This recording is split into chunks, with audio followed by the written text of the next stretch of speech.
라고 하는 부분에 대해서 보도록 하겠습니다.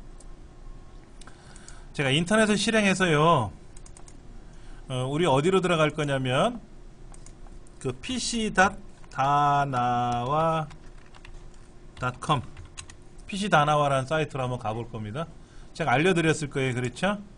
메모장에서 pc.danawa.com 이 글꼴이 왜 이렇게 보이노? 누구한테 두들겨 맞은 글꼴이야. 왜 이렇게 멍들었어?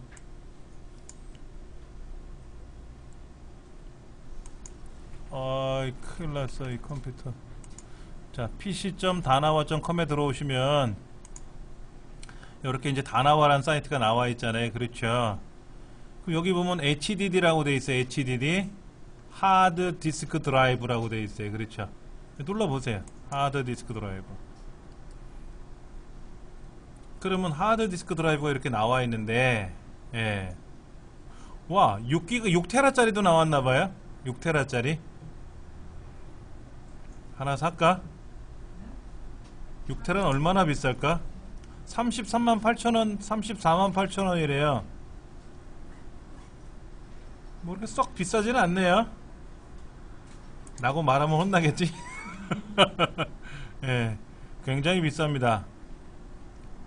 1테라가 9만원 정도 하고요. 자, 요거는 이제 SSHD가 붙어있는 거네. SSHD가 SSD가 붙어있는 하드디스크라서 좀 비싸고요.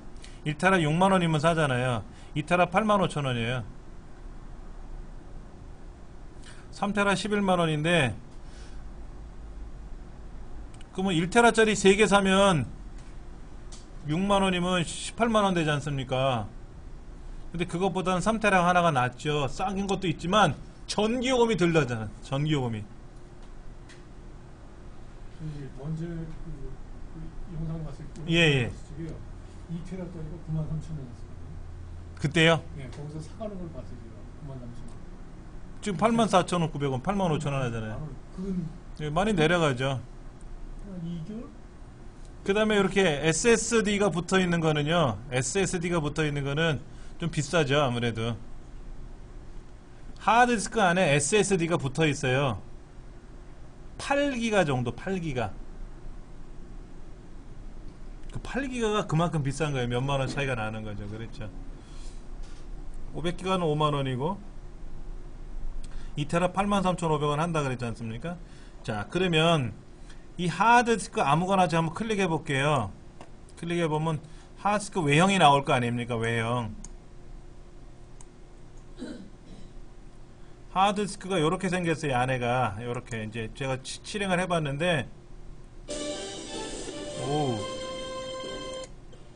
하드디스크는 5인치 정도로 됩니다. 기가바이트 캐비어 블루 히트 브랜드로 이 제품은 바이트 기가바이트 데이터 전송 속도를 자랑하는 것이 특징입니다. 근데 뭐 안에 구조는 안 보이네요. 안에 구조는 뭐 보이질 않는데 여기 있네요. 이렇게 여기 보시면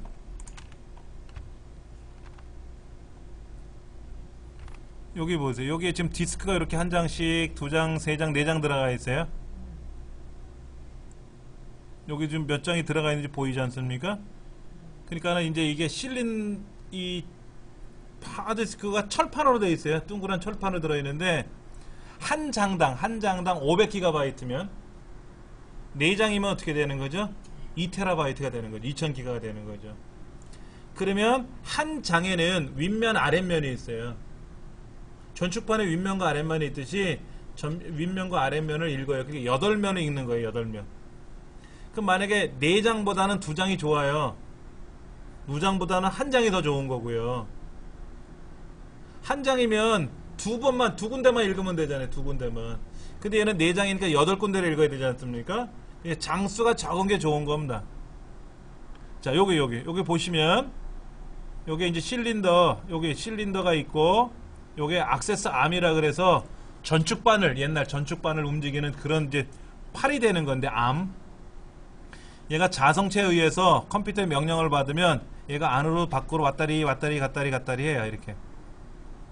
즉 얘가 요게 이게 요 안에 요게 붙어 있는데 얘가 왔다리 갔다리 한다는 거죠. 밖으로 안으로, 밖으로 안으로. 그런데 보면 여러분 하드디스크 공부하시다 보면 파킹이라는 말을 해요. 파킹.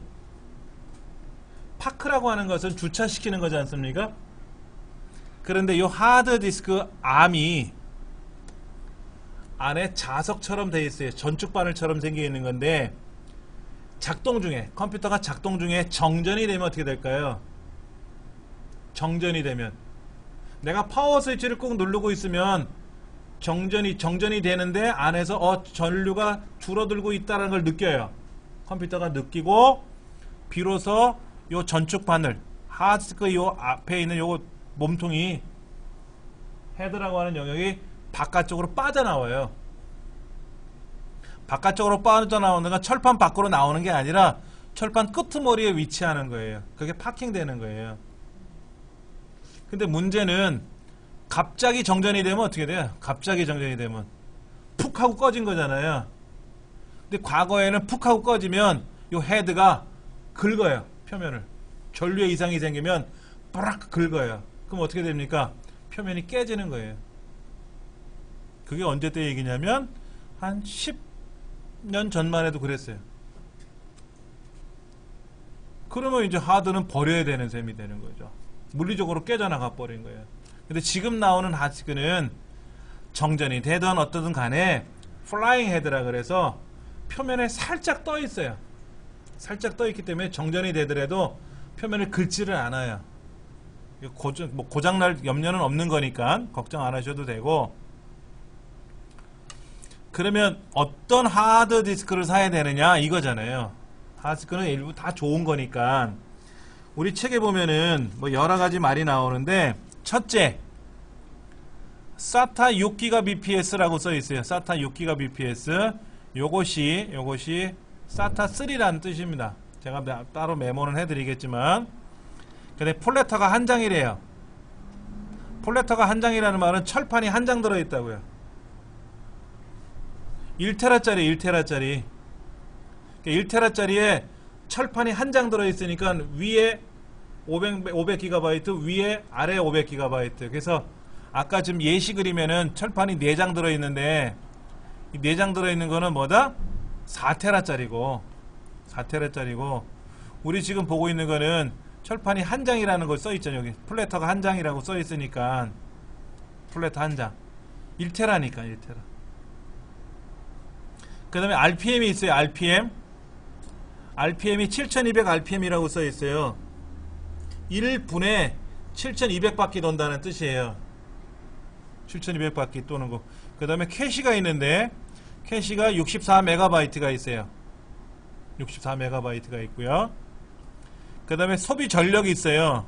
6.8W, 1.2W 이렇게 되어 있는데 하드디스크가 한 개가 있으면 6.8W고 두 개가 있으면 2배, 세 개가 있으면 3배씩 전류를 소비시키는 거죠. 근데 가만히 있으면 1.2W고 6.1W고 절전 그러면 1.2W고 그 다음에 막 읽고 쓰고 해야 될 거 아닙니까? 뭐 복사 붙여넣기 하면 움직일 거 아닙니까? 그때 6.8W고 그러니까 이 소비 전력은 거의 뭐 걱정하지 않으셔도 됩니다. 자, 그러면 구분해서 좀 보여드릴게요.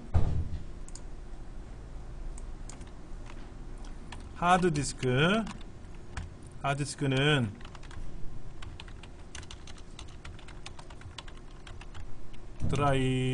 드라이브라고 얘기하는데, 자, 크기가 3.5인치냐 2.5인치냐 이렇게 나눠져요. 그러니까 3.5인치는 뭐냐면은 PC용, 2.5인치는 노트북용, 또는 뭐냐면은 외장 하드, 외장용으로 써요. 휴대용 외장이고, 3.5인치는요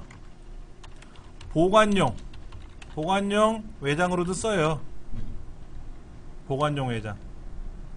그러니까 저는 집에서 하드디스크를 2.5인치 노트북용으로 휴대하는 거 하나 갖고 있지만 3.5인치 큰 거 일반 PC 데스크탑용으로 쓰는 거를 갖고 있으면서 거기다 보관하거든요. 그게 훨씬 싸니까. 자, 자, 여기서 아까 용량 얘기 나왔어요. 용량에는 뭐뭐가 있어요. 1TB, 2TB, 3TB, 4TB, 아까 6TB 이런 거 나왔으니까 뭐 쓰시는 건 문제가 아니고 RPM이 문제예요. RPM이 7200이에요. 7200. 또 5400도 있어요. 노트북용은 5400이에요. 노트북용이 좀 느려요. 회전 속도가 빠르면 좋은 거죠. 회전 속도가 빠르면 읽기 접근이 빠르다라는 건데 RPM이 크면 어떤 문제가 생길까요? 소음이 발생하고요. 진동이 발생을 해요. 소음. 회전체니까 하는 회전 돌아갈 거 아닙니까? 놀이기구도 회전체 놀이기구들은 소음이 발생해요. 그거는요. 그 소리는 우리가 노트북에서 뭐 부릉 하고 소리가 나는 건 하드디스크 소음이 아니라 팬 CPU 팬 돌아가는 소리예요. 대부분이. 청소해야 돼요. 그거는 뜯어서 업체에다 맡겨야지 뭐 서비스 센터에다. 하드디스크 소음은요 잘 못 느껴요. 그러나 소음은 있습니다. 소음은 있어요. 그 다음에 회전체는요 진동이 발생해요. 1분에 7200바퀴 돌면은요 엄청나게 빠른 속도예요. 그래서 작동 중인 하드디스크를 손으로 잡고 있으면요 손목이 이렇게 꺾여요. 굉장히 힘이 많이 들어갈 정도로. 예. 여러분들 그 손목 운동기구 중에 공 같은 거 있거든요. 팽이처럼 안에서 이렇게 팽이를 굴리듯이 안에 있는 거 돌려요. 그러면 얘가 안에서 막 회전이 되거든요. 이걸 손목을 같이 막 따라서 움직여주면 손목이 강화되는 어떤 그런 기구도 있어요. 근데 회전체가 속도가 빨라지면요 진동이 강해서 손목을 다치는 경우도 있어요. 그러면 노트북은 가볍고 작지 않습니까? 그런데 진동이 많이 발생하면 어떻게 돼요? 노트북이 책상에다 올려놨을 때 들썩들썩 할 거란 말이에요. 그래서 노트북은 7200을 잘 안 써요. 5400을 쓰게 되고요. 그 다음에 이제 인터페이스죠. 인터페이스는 SATA 그 다음에 나온 게 이제 SATA 2 그 다음에 SATA 3까지 나와 있는데 SATA 말고 파타도 있어요. 파타 요것도 하나 적어 드릴까? 파타는 뭐냐면 병렬 옛날 거. 파타는 구형 하드디스크에 들어가는 건데요. 이거 병렬 방식입니다. 병렬 방식. 근데 속도가 1333 메가 bps예요. bps. 그 다음에 이제 SATA는 이제 신형이죠. 신형인데 얘는 1500 메가 bps. 그 다음에 SATA 2는 신형인데 3000 메가 bps니까 다른 말로 3000 메가니까 어떻게 돼요? 이거는 3기가네요. 3기가. 그렇죠? 그 다음에 이제 SATA 3는 신형인데 이거는 6000 메가예요. 6000 메가. 그러니까는 6기가 bps죠. 6기가 bps.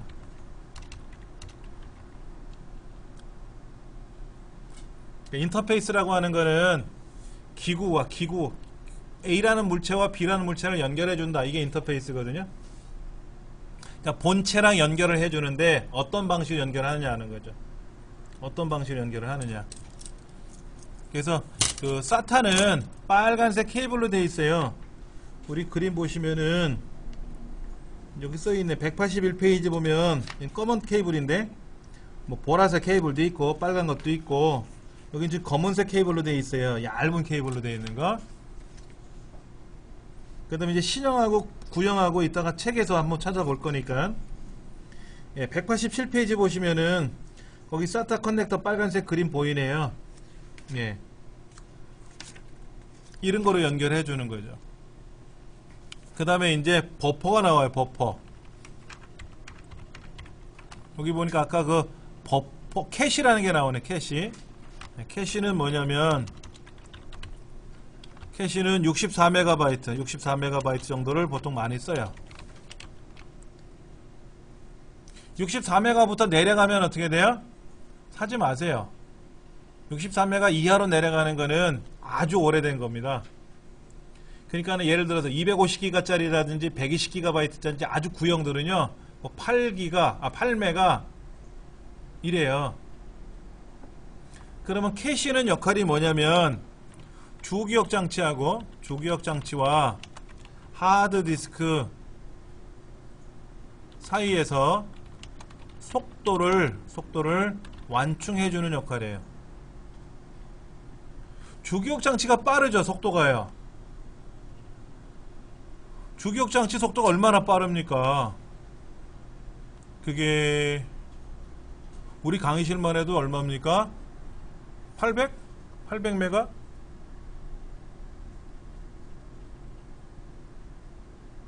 800메가 아니지. 훨씬 빠르죠.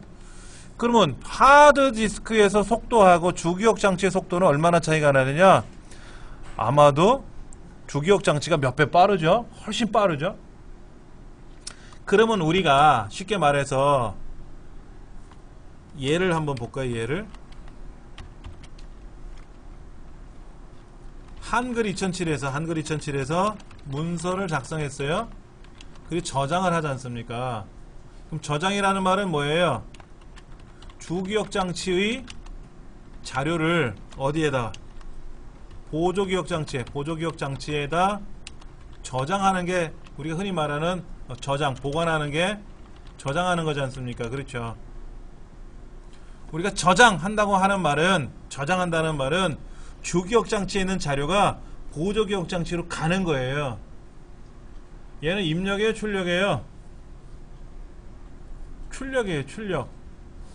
우리가 저장한다 그러면 입력받는다라고 하는데 주기억 장치에서 보냈잖아요. 보조기억 장치보다 주기억 장치가 위잖아.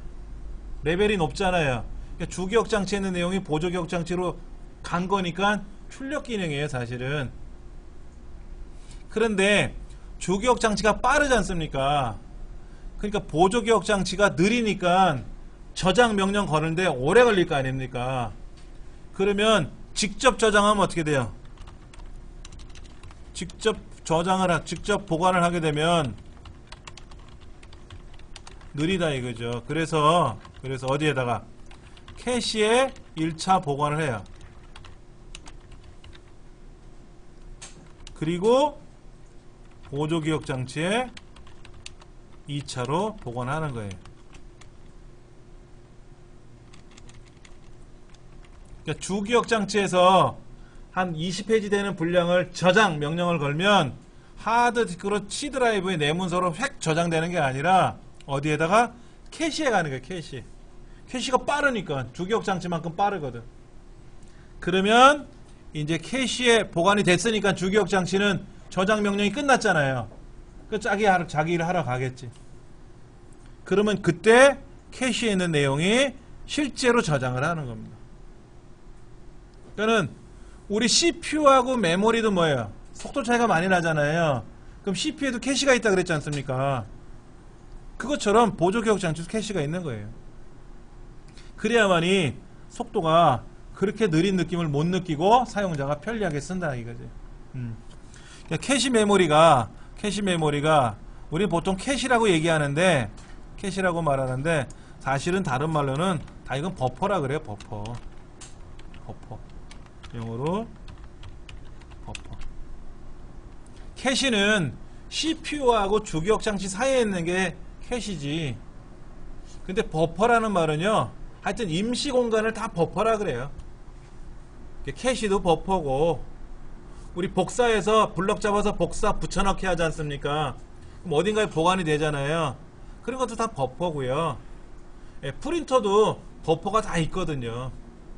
예, 그런 것들이 있어야만이 다 작업이 돌아가요. 자, 우리 책을 좀 볼게요. 책은 뭐 기본적으로 제가 이렇게 메모를 해드렸는데, 책에 있는 걸 한번 보면은 178쪽에 CPU가 빨라지면 메모리 컨트롤러를 내장하고 작동 클럭이 높은 DDR3 메모리의 등장과 트리플 채널 구성으로 어쩌고 저쩌고 이렇게 돼 있어요. 이건 뭔 얘기입니까? CPU만 빨라지면 꽝이죠. 주기억 장치도 빨라져야 되지 않습니까? CPU는 얼마나 빨라요?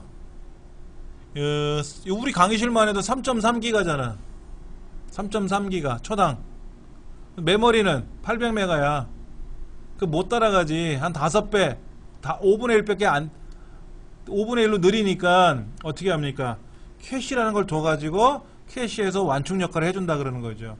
그런데 DDR3 메모리에서 DDR4 메모리, DDR5 메모리로 계속 업그레이드가 되면 더 빨라질 거고, 그 다음에 우리 메모리 꽂는 데가 몇 개라 그랬죠? 우리 강의실이? 2개라 그랬어요. 메모리 꽂는 곳이 2개예요. 그러면 2군데에다가 둘 다 꽂으면 더블 채널로 가요. 더블 채널. 그런데 메모리 꽂는 데가 2개나 4개짜리 말고 6개짜리도 있어요. 메인보드에 메모리를 꽂아주는 데가 6군데가 있으면 3개씩 꽂든지 6개를 꽂으면 3배로 빨라져요. 그걸 트리플 채널이라고 하는 겁니다. 잠깐은 볼게요. 제가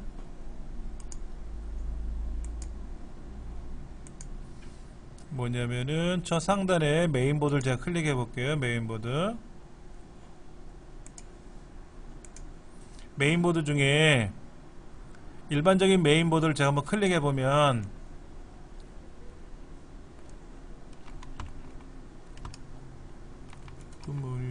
너무 크게 보였다. 100%. 자, 보세요. 여기 메인보드 그림이 하나 보일 텐데요. 네, 여기 이렇게 보이네요. 자, 여기 보면 검은색, 노란색 있지 않습니까? 검정, 노랑, 검정, 노랑 돼 있잖아요. 그럼 얘는 4군데를 꽂는 거잖아요. 그러면 검정 2군데나 노란색 2군데다 꽂으면 돼요, 메모리를. 그러니까 8기가짜리를 2개를 사서 16기가 하나 사서 꽂는 게 아니라 8기가짜리를 2개를 사서 나눠 꽂는 거예요. 그럼 합이 16기가가 되면서 속도는 하나 꽂았을 때보다 2개 꽂으면 더블로 가요. 4개나 2개를 꽂으면. 그러니까 이 메인보드가 32기가를 받아들일 수 있다. 만약에 그러면 16기가짜리 2개를 꽂아서 32기가를 만들어도 되고, 아니면 8기가짜리 4개를 꽂아서 32기가를 만들어도 되고. 그런데 32기가짜리 하나를 꽂으면 어떻게 된다? 안 좋다. 속도가 느려진다. 속도가. 그런데 이런 메인보드 중에는 고가의 메인보드가 있단 말이에요. 제가 여기다가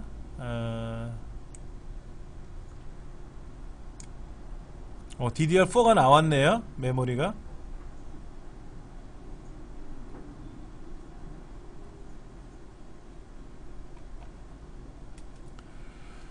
잠깐만, 제가 좀 가격 비싼 걸 한번 보여드릴게요. 우리가 개인적으로 사는 건 아닌데 요걸 한번 볼까요? 얘는 메인보드가 어떻게 되나 볼까요?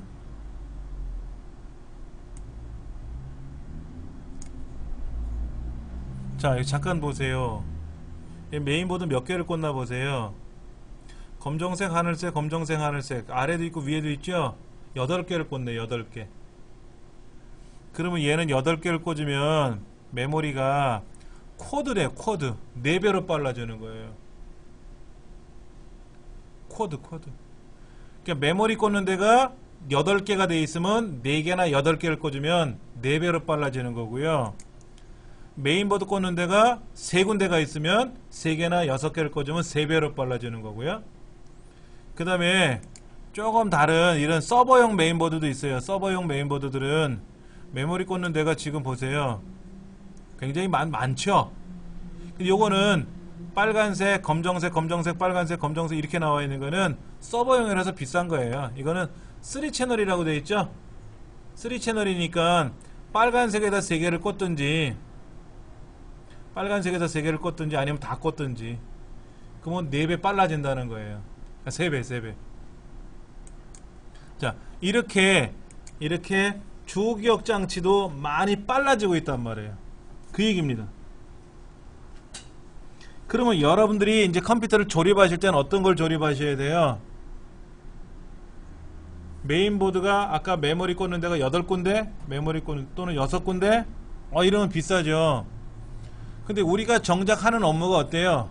인터넷하고 워드 작업하고 뭐 그래픽 작업 몇 가지 하고 그럴 거 아닙니까? 그러면 그렇게 막 3배씩 4배씩 안 빨라도 돼요. 그러면 이런 아까 그 고가의 메인보드들은 서버용이나 아니면 그 프로게이머들, 게임을 하는 사람들은 메모리가 빨라야 빨리 움직여지니까 매니아층에서 쓰겠지. 저도 욕심이 나죠. 그런 거 있으면 좋겠지. 근데 저 역시도 그런 거 가지고 업무할 게 별로 없지 않습니까? 대용량 파일을 복사하면 여전히 느립니다 라고 했어요. 아까 저기 옆자리에 있었던 컴퓨터를 아까 뭐 제가 보관한답시고 파일을 이제 백업 받고 하다 보니까는 속도가 초당 뭐 28MB 정도만 나와요. 그전에는 아까 뭐 윈도우의 운영체제 이상이 있어서 그런지 한 9메가 정도밖에 안 나오더라고요. 제 USB 메모리가 90메가인데 USB 메모리보다 속도가 느리면 말이 안 되잖아요. 하드디스크가. 그렇잖아요. 예. 근데 그렇게 느리게 되면 문제가 뭐예요? 일 못하는 겁니다. 영화 하나 다운로드 받아서 USB 메모리에다 복사해서 갖고 가야 되는데 영화 4기가짜리 하나 받아갖고 복사하는데 30분 걸린다고 생각해보세요. 말이 안 되는 거죠. 인터넷 속도도 지금 얼마나 빠릅니까? 인터넷 속도 얼마나 빨라요? 영화 하나 다운로드 받는데 2, 3분이면 받아요. 그런데 하드디스크 자체가 느리면 어떻게 돼요? 말이 안 되는 거죠. 자, 그러면 우리가 하드디스크를 살 때 어떤 하드를 사야 되느냐 하는 게 179페이지에 나와 있는데, 첫째, 회전 속도가 빨라야 된다. RPM이. 그러면 우리가 쓰는 건 7200이 제일 빠르지 않느냐? 아니에요. 더 있어요. 여기 7200 말고요 15000도 있어요. 그리고 10,000도 있어요. 근데 15000짜리는요 너무 빨라요. 개인이 쓰기에는 너무 비싸고요 솔직히.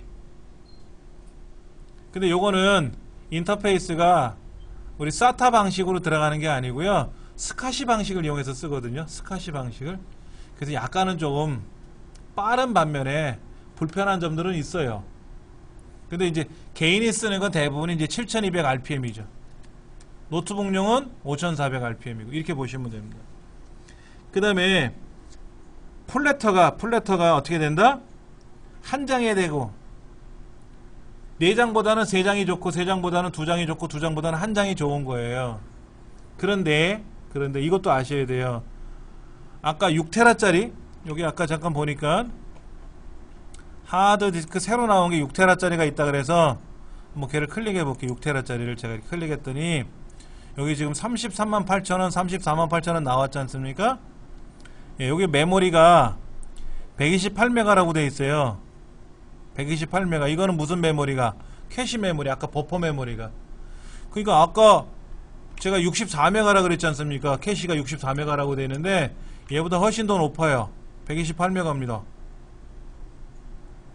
그럼 어떤 거다? 좋다. 그런데 여기 뭐라고 되어 있냐면 서버용이라고 쓰여 있어요. 서버용으로. 개인용이 아니라. 일반 PC용이 아니라 서버용이래요. 그럼 뭐 좀 다른가 보죠? 아까 여기 있는 거는 6테라인데 64메가예요. 얘도 64메가고 용량만 크죠. 그렇죠. 얘는 7200rpm이라고 써 있네요. 7200rpm. 문제는 뭐예요? 플래터가 몇 장이냐를 봐야지. 플래터가 6테라 같으면 아까 1테라짜리가 한 장 들어있으면 6테라는 6장일 거 아닙니까? 6장이면 생각해보세요. 높이가 얼마나 높아져요? 하드디스크가 높이가 높아지면 안 돼요. 조립을 못합니다. 왜냐면 높이가 제한되어 있거든.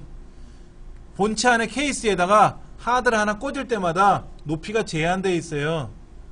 그러니까 무조건 장수만 늘린다고 용량이 늘어나는 게 아니거든요. 여기 뭐라고 써있나 좀 볼게요. 플래터는 안 나와 있네. 플래터가 몇 장인지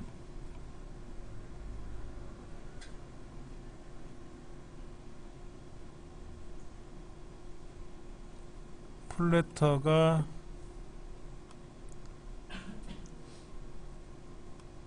이거 헤드 파킹 기능 제공한다고 아까 제가 말씀을 드렸고요. 무상 3년 서비스 해준다고 되어 있는데 문제는 플래터가 몇 개인지를 몇 장의 철판이 들어가 있는지를 몰라요. 아마도 3장은 들어가 있겠죠. 3장은 하드디스크 속 두께가 두꺼우면 조립을 못하기 때문에 일단은 여기 안 나와요. 제가 여기서 보는 방법이 없네요. 여기 한번 볼까요? 7200rpm이고요 600MB. 아까 SATA 6.0이 6기가니까는요. 그렇죠. SATA 3잖아요. 그렇죠. 근데 얘는 어떻게 했어요? 600MB라고 써있죠. 여긴 6000인데 근데 여기서 말하는 600MB는요 비트예요. 비트. 여기 6000에 말하는 비트고요. 여기서 말하는 요거는 여기 SATA 6.0 기가 비트고 얘는 600MB고. 그러니까 8개 비트가 모여서 1바이트가 되니까 요 600에다가 8을 곱하면 68에 그러니까 6000 정도 나오겠네요. 그렇죠? 예. 그 다음에 중요한 거는 왜 그 얘기를 안 해주지? 플래터가 몇 장인지를 얘기를 안 하네.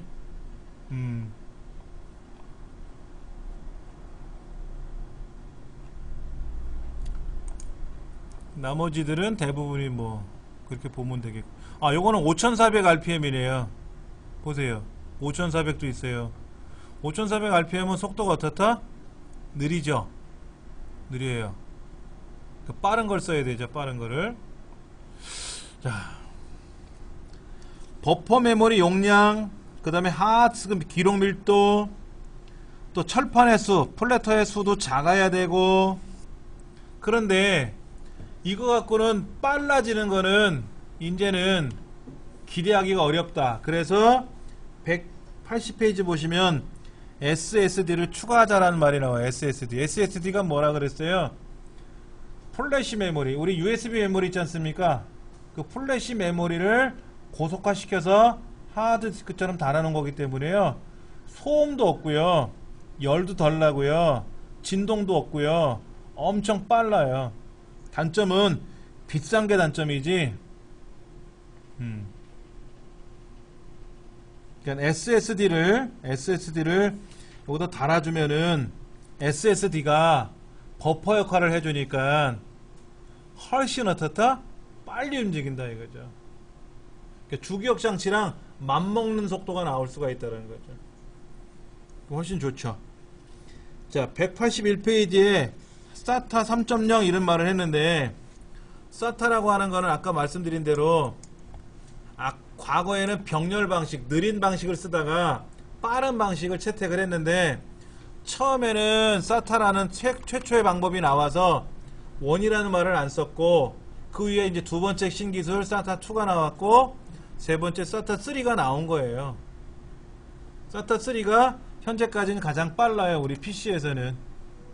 맥에서는, 애플 컴퓨터 맥에서는 썬더볼트라고 하는 썬더볼트라는 인터페이스 방법이 있어서 속도가 만이에요. 만. 6000보다 높은 만 정도의 속도가 나온다 그러는데, 그건 아직 PC에서는, 우리 PC에서는 도입이 안 됐고 맥킨토시에서만 되고 애플 컴퓨터에서만. 자, 183페이지에 중요한 거 나와 있어요. 요거 좀 여러분들 명심하셔야 되는데, 문제는 뭐냐면 컴퓨터를 사용하는데 드륵 드륵 하고 긁는 소리가 들릴 수가 있어요. 못 들으신 게 당연하죠. 못 들으셔야 돼요. 이거는 평생 들으시면 안 되지. 뭐를 빡빡 긁는 소리가 들리면 하드디스크가 깨진 거예요. 그런 경우에는 그 안에 있는 자료를 빨리 옮기셔야 돼요. 윈도우가 들어있다. 만약에 C 드라이브가 그렇다. 하드가 하나밖에 없는데 뭐 빡빡 긁는 소리가 들린다. 그러면 내 문서에 있는 자료를 다 옮겨 놔야 돼요. 그리고 그 하드를 가지고 서비스 센터에 가셔야 돼요. 서비스 센터 가져가셔서 증상은 얘기할 필요 없어요. 왜 그러냐고 물어보면 뭐 하드가 작동이 잘 안 된다 이렇게 얘기하면 됩니다. 그러면 다른 거 다 안 물어보고요. 판매 일자, 생산 일자를 봐요. 그 사람들이 서비스 센터에서. 그래서 판매 일자가, 생산 일자가 무상 서비스 기간이 2년인데 보통 2년이나 3년이 되는데 그 기간을 지나면 어떻게 된다? 무상으로는 안 해주니까 돈을 내고 하든지 아니면 새로 사든지 해야죠.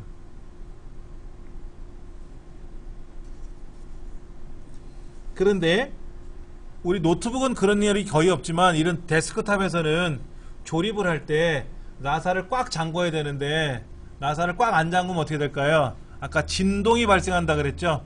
흔들림이 발생해요. 그래서 덜그덕덜그덕 소리가 나기도 하거든요. 그게 자주 그러면 금방 고장나요. 예, 금방 고장나고 특히 노트북 사용자분들은요. 노트북을 가방에다 들고 다니지 않습니까? 그러다 어디다 충격을 주면 어떻게 돼요? 부닥치면 큰일 납니다. 삼성이나 LG 이런 브랜드 제품에는 하드디스크를 충격에서 방지해주는 어떤 그런 시스템이 들어가 있는데 그것도 세게 부닥치면 꽝이죠. 그럼 수명이 짧아요. 일반 컴퓨터들은요. 일반 컴퓨터들은 2년 내지 3년 동안 무상 서비스를 해주면 노트북은 1년밖에 안 해줘요. 그 이유가 뭐다? 충격에 민감하기 때문에 그런 거예요. 자, 184페이지 보시면은요. 뭐 눈으로 확인한다 그랬는데 눈으로 확인할 방법이 없죠. 회로가 만약에 타버렸다 그러면 눈으로 확인할 수는 있겠지만 겉으로 저도 지금까지 한 30년 동안 하드를 봤지만 겉으로 하드가 타거나 이런 경우는 못 봤어요. 안에서 문제가 생기는 게 안에서. 자, 지금 SATA 방식이 하나 있고 병렬 방식이라고 되어 있는데 병렬 방식이 구형 방식입니다. 구형 방식에 보면은 점 이렇게 뭐 이렇게 4개가 핀이 나와 있죠. 굵은 핀이 4개 나와 있지 않습니까? 그것이 전원 장치고요. 그다음에 중간에 핀이 또 짧은 것들이 조금 있고요. 그리고 오른쪽으로 넓게 핀이 이렇게 배열이 되어 있습니다. 이게 연결하는 공간이에요. 데이터를 연결하는 공간인데 그게 뭐로 바뀌었냐면은 왼쪽에 SATA 방식 중에 금속 단자 부분이 두 군데가 보이죠. 좁은 부분이 있고 넓은 부분이 있지 않습니까? 그 넓은 부분이 전원이고요. 좁은 부분이 데이터예요. 그러니까 오른쪽에 병렬 방식의 그 넓은 것이 SATA 방식에서는 그 좁은 부분으로 함축돼 버린 거예요. 그래서 요즘은 이 병렬 방식 옛날 하드디스크 구하기도 어려워요. 팔지도 않고 중고 제품에 하나 있겠지. 예. 그 다음에 문제는 덜거덕 소리가 나고 떨거덕 소리 나는 거는 나사로 잠가 주시면 되는데 나사로 잠갔는데도 불구하고 안에서 드륵드륵 소리가 나면 고장이 나기 시작한 거예요. 그런 건 쓰지 마세요. 괜히 중요한 데이터 잘못 보관됐다가 복원 안 될 수도 있으니까 그런 건 조심하셔야 되고 그런 경우라면 빨리 빼서 서비스를 받을 수 있든 무상으로 교체를 해주시고 안 그러면 새로 사셔가지고 데이터를 옮기시든지 어떻게 해야 돼요. 빨리. 예. 그렇지 않으면 큰 문제가 생깁니다. 자, 외장 하드를 여러분 많이 쓰시게 될 수 있어요. 근데 문제가 이런 거예요. 나는 컴퓨터가 오래됐어요. 한 8년 됐어요. 하드 용량이 120GB밖에 안 돼요. 용량이 작은 거야. 그러면 하드디스크를 하나 더 사서 꽂으면 되는데 어떻게 꽂는지도 모른다 이거야. 어떻게 꽂는지 모른다 이거지. 그러면 가장 좋은 거는요. 외장 하드디스크를 사세요. 외장 하드디스크를. 그래서 내 문서 안에 있는 데이터를 내 그림 폴더 안에 들어있는 디카로 찍어놓은 자녀들 사진, 가족들 사진들을 다 외장 하드디스크로 다 넘기세요. 그러면 구형 컴퓨터 안에는 자료가 하나도 없게끔 하세요. 프로그램만 돌리세요. 프로그램만. 그러다가 상황이 여의치 않으면 업그레이드가 아니라 교체를 하셔야죠. 티코라는 자동차를 업그레이드하면 벤츠가 안 됩니다. 좀 멋져 보이는 티코밖에 안 나와요. 그렇죠. 그러니까 만약에 우리 집에 있는 컴퓨터가 오래됐다, 리모델링 하지 마시고 업그레이드 하지 마시고 새 제품으로 사시는 게 가장 좋습니다. 새 제품으로 사시는 게 가장 좋아요. 그렇게 하시면 되고, 외장 하드도 대부분이 요즘은 용량이 2TB씩 다 나와요. 그러니까는 외장 하드를 사시면 되는데, 아까 2TB가 한 9만 얼마 8만 얼마 했지 않습니까? 근데 외장 하드 디스크는 케이스가 있기 때문에, 케이스가 있어서 가격이 한 2, 3만원 더 비싸요. 그러니까는 지금 제가 여기 볼게요.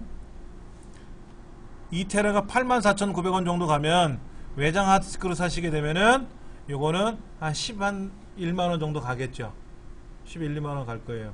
그런데 아까 제가 알려드린 대로 노트북용 외장 하드도 있고요. 그 다음에 PC용 외장 하드도 있어요. 근데 노트북용 하드디스크가 들어있는 외장 하드는 휴대하기는 수월해요. 가방에 들고 다니기도 수월하고 편리성은 있는데 느려요. 비싸요. 굳이 들고 다닐 거 아니면 그냥 3.5인치 큰 외장 하드디스크를 사세요. 집에다가 보관해 두시면 돼요. 걔는 아답터를 연결해서 220V 전기를 써야 되거든요. 그리고 컴퓨터에 연결해 놓고 평상시에 스위치를 꺼놨다가 필요하면 그걸로 옮겨 놓고 그런 용도로 쓰시면 돼요. 그게 훨씬 나을 것 같습니다. 제 생각에는. 그러면 개인적으로 자료를 갖고 다니실 때는 USB 메모리 있지 않습니까? 16GB나 32GB에다가 옮겨서 갖고 다니시면 되죠.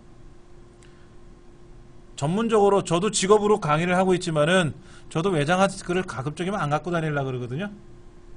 가방 갖고 다니면서 퉁 치면 고장나기 쉬워요. 안 좋습니다. 그거는 되게 안 좋아요. 그거는 권하고 싶은 생각은 없으니까 그냥 큰 외장 하드 그림으로 한번 볼까요? 저 상단에 보면 외장 하드라고 나와 있는데, 외장 하드 중에는 이렇게 1TB 짜리도 있고요. 1TB 짜리도 있고, 요거는 노트북용이에요. 노트북용이라서 작습니다. 작은 대신에 조금 그렇고요. 그 다음에 이쪽에 보면 2.5인치 말고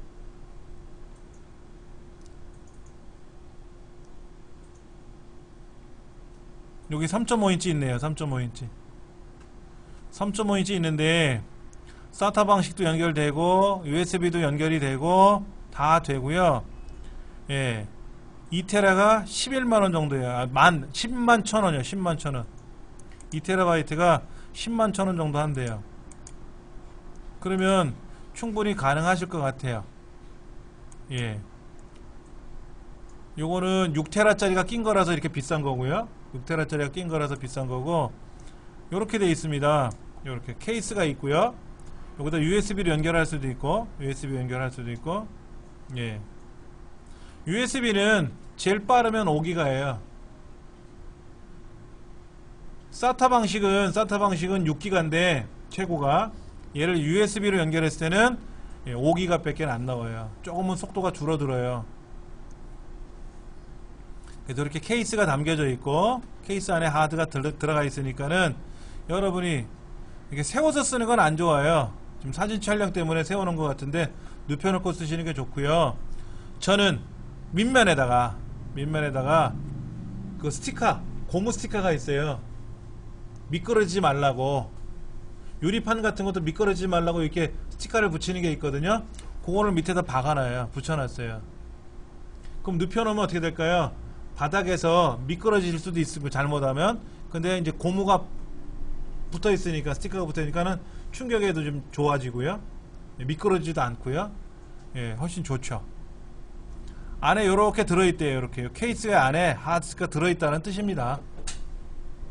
만약에 문제가 되면 어떻게 돼요? 하드만 빼서 교체해도 돼요. 예, 교체해도 되는 거니까 뭐 어려운 건 아니고. 자, 맥에서도 작동되고요. 윈도우 8.1에 다 작동이 된다고 하니까 전혀 문제가 안 되는 거죠. 이런 외장 하드를 사서. 저도 이렇게 쓰고 있어요. 근데 이제 알맹이가 집에 좀 많아요. 그러니까는 케이스를 열어가지고 알맹이를 갈아 끼죠. 고정시켜 놓고 쓰는 게 아니라 케이스에다 알맹이만 갈아 껴가지고 데이터를 옮겨놓고 하는 거죠. 그래서 케이스만 하나 갖고 있고 알맹이에다가 스티커를 붙여가지고 여기는 뭐 애들 자료들 있고 요거는 애들 뭐 성장하는 모습이 있었고 요거는 제가 공부하는 자료가 있고 이런 식으로 따로따로 복원을 해둬요. 하드가 한 10개 있으니까 500기가짜리도 있고 1테라짜리도 있는데 한 대 섞을 수는 없잖아요. 그러니까 따로따로 복원하는 편이에요. 한쪽에는 영화만, 한쪽에는 뭐 음악만 이렇게 따로따로 복원해 두는데 요런 거를 여러분이 사셔도 되고요. 요거 잠깐 보시면 도킹 스테이션이라고 돼 있어요. 도킹 스테이션. 요 도킹 스테이션도 저도 하나 쓰고 있는데 좋은 건 뭐냐면 여기다가 하드를 끼는 거예요. 요 하드를 빼고 다른 하드를 꽂으면 바로 인식이 되거든요. 뺐다 꼈다 하는 겁니다. 이것도 수월해요. 요런 장치를 갖고 계시면 훨씬 편리하게 쓰실 수 있습니다. 그럼 이제 알맹이만 사서 꽂으시면 되고 이렇게 작은 노트북용 하드도 꽂아도 되고 큰 하드디스크 일반 PC용이라고 하죠. 큰 것도 꽂아도 되고요. 다 꽂아서 쓸 수가 있습니다. 앞면에 큰 거 꽂아도 되고 뒷면에 작은 거 꽂아도 되고요. 둘 다 꽂게끔 돼 있어요. 이게 이제 2개를 꽂을 수 있는 게 있고 하나만 꽂을 수가 있는 거 있고 어떤 거는 뭐 5개를 꽂을 수 있는 것도 있고 종류가 많더라고요. 근데 우리는 뭐 동시에 5개를 꽂을 수 있는 거는 안 할 거 아닙니까? 그러니까 보통 2개를 꽂게끔 하는 걸 사시면 돼요. 2개. 좋은 건 뭐냐면요. 2개를 꽂아 가지고 하드디스크를 복제도 돼요. 복사. 컴퓨터를 안 켜고 저기다 꽂아 놓고 나서요. 2개를 복사 명령을 누르면 앞에 버튼이 있거든요. 그러면 두 하드디스크가 서로 복사가 돼요. 컴퓨터 안 켜고도. 그런 기능이 있더라고요. 그러니까 좀 케이스만 한 27,000원, 28,000원 정도 가는 편이에요. 이런 것도 괜찮을 것 같습니다.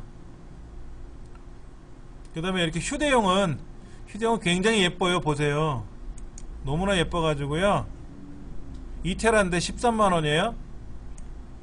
근데 케이블이 요렇게 안에 말려 들어가게끔 돼 있나봐요.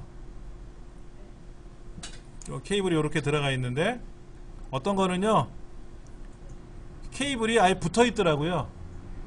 그래서 보관할 때는 옆 테두리에다 꽂으면 이것도 그렇게 돼 있어요. 지금 옆에 이렇게 헤드폰 착용한 것처럼 양쪽에 붙어 있잖아요. 요 틈새에다가 요 케이블이 딱 꽂게끔 돼 있는 거예요. 그럼 보관하기도 수월하고 이렇게 꽂아 쓰게끔 돼 있는 거니까는 뭐 요즘 나온 것 중에는요 무선도 있습니다. 무선 하드도 있어요. 무선 외장 하드가 있어 가지고요 거기서 와이파이 신호를 보내면은 내 스마트폰에 있는 데이터를 스마트폰에서도 그 외장 하드에 있는 음악이나 이런 걸 받아오기도 하고요. 그런 기능이 있더라고요. 뭐 굳이 안 샀는데 별의별 기능들이 다 있어요. 신기할 정도로. 예. 그다음 얘는 이제 껍데기에 이렇게 몰디 고무 제품을 붙여놨는지 그 다음에 껍데기가 이렇게 긁히지 않게끔 그런 걸 해놨으니까는 조금 괜찮겠죠.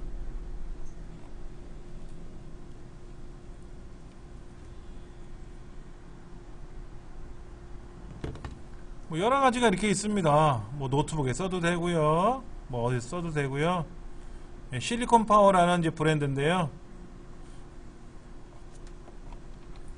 실리콘 파워 개인적으로 권하고 싶은 생각은 없어요. 제가 이 제품 썼다가 아주 고생을 한 게 있어가지고.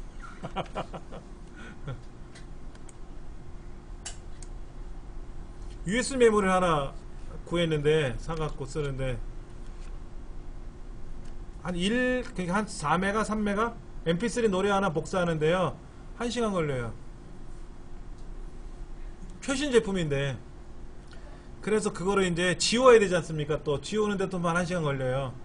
그러니까 이상이 있는 거죠. 그래갖고 이제 서비스 센터에 전화를 걸었더니 가져오면 교환을 해주겠대요. 그래갖고 왔다 갔다 하는 데만 해도 그냥 차비야 뭐 교통편 2편 들었으니까 문제가 아닌데 용산까지 갔다가 왔다가 막 짜증이 나고 서비스 센터 가져갔더니 여기서는 안 해주고 매장을 가라. 그 매장은 또 어디냐니까 길 건너서 가야 된다. 그래갖고 막 쇼를 해가지고 기분이 나빠요, 전 이거. 그래서 교체는 했어요. 교체해서 썼는데 교체된 거는 좋은 거, 잘 된 거죠. 잘 되고 있어서 애따 모르겠다 해서 누구 줘버렸어요. 큰 인심 쓰는 척하고 누구 줘버렸어요. 그건 이상이 없는 제품이니까. 예. 뇌리 속에도 기억시키고 싶진 않을 정도로.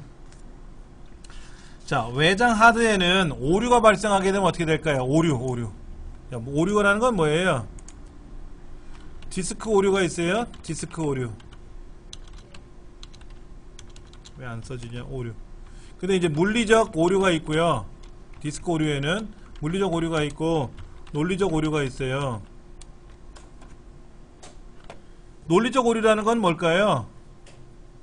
소프트웨어적으로 문제가 생긴 거예요. 그러니까는 거기에 뭐 악성 코드가 감염이 됐거나 바이러스 감염이 돼가지고 거기 자리를 못 읽거나 그런 거예요. 이런 경우는 뭐 하면 되죠? 포맷을 하면 해결이 돼요. 포맷을 하면. 근데 이제 물리적 오류는 뭐예요?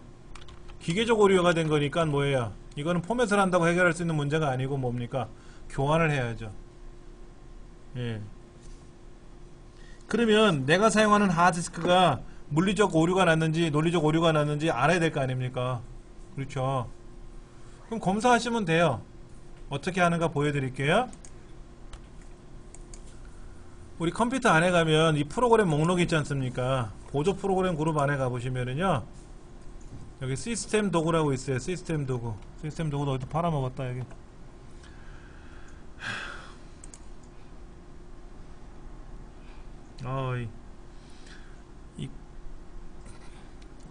어느 선생님이 이 컴퓨터를 건드려라는 거를 제가 복원을 한다고 했는데도 이렇게 엉망이 됐네. 여기 보니까 뭐 지금 보세요. 리소스 모니터 우리말로 안 떠있고 영어로 떠있네. 예, 디프라그 뭐 이런 것도 있고요. 조각모 뭐 이런 거. 자, 이걸 어떻게 고치지? 여러 가지가 보이는데, 내 컴퓨터에 들어가서요. 내 컴퓨터에 들어가서 C 드라이브에 가서 오른쪽 버튼 누르고 속성 가볼게요.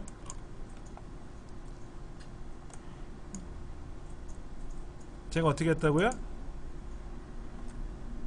내 컴퓨터에 가서 C 드라이브 선택하고요. 속성 갔어요. 속성. 오른쪽 버튼으로 속성 간 거예요.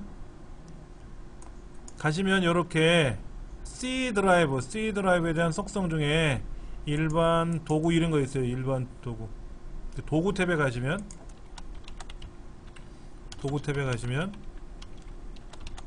뭐라고 있습니까? 오류 검사라고 있죠. 오류 검사야. 예, 오류 검사를 하시면 돼요. 오류 검사를 하는데 지금 검사 눌러서 둘 다 체크하시면 안 돼요. 자, 보세요. 지금 디스크 검사에 가서 지금 검사 눌러서 오류 자동 수정, 불량 색탈 검사 및 복구 시도라는 걸 다 체크했지 않습니까? 이렇게 돼서 시작을 누르시면은 지금은 못해요. 껐다 켜야만이 해줘요.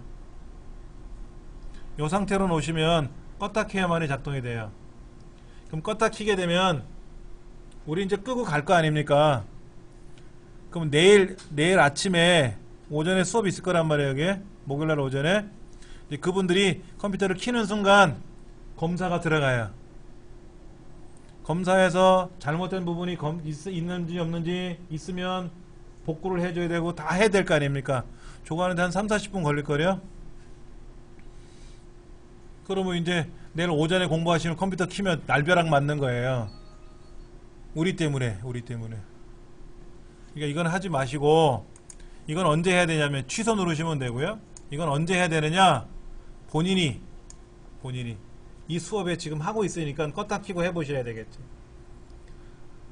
얘를 설정해 놓고 나서 꺼버리고 가시면 다음 시간에 키는 사람이 그 명령을 걸리는 거니까 민폐 끼치는 거예요. 그렇죠. 그러면 여러분 댁에 가서 지금 한번 해보세요. 지금 여기서 하지 마시고 댁에 가셔서 요거 체크 둘 다 체크하고 시작을 누르시면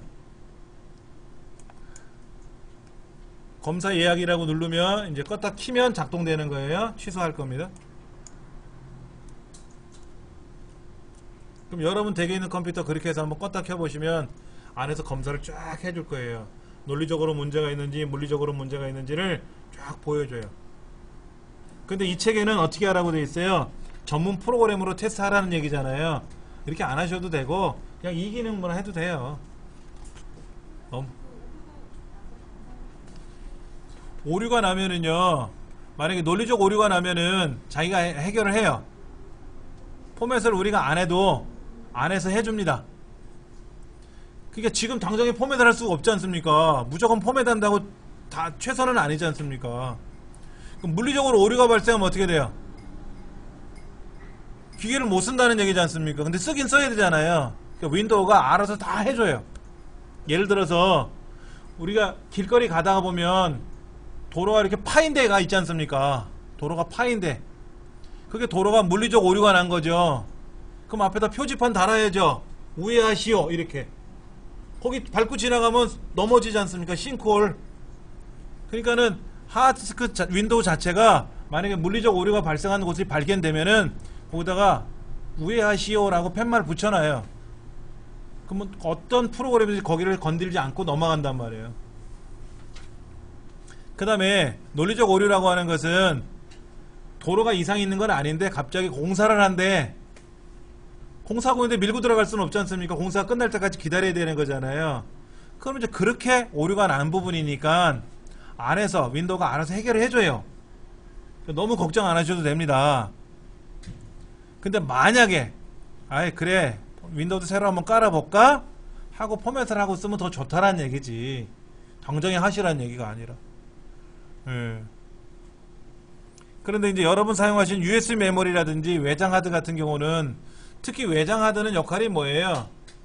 두고두고 보관하는 겁니까? 아니면 임시 보관이에요? 제가 아까 오래된 PC는 어떻게 하라고 했어요? PC는 외장 하드디스크를 구매해서 보관용으로 사용한다 그랬죠? 보관용으로 사용하세요 라고 말씀을 드렸잖아요. 그렇죠? 그러면 이 외장 하드는 보관용이에요. 임시용이 아니라.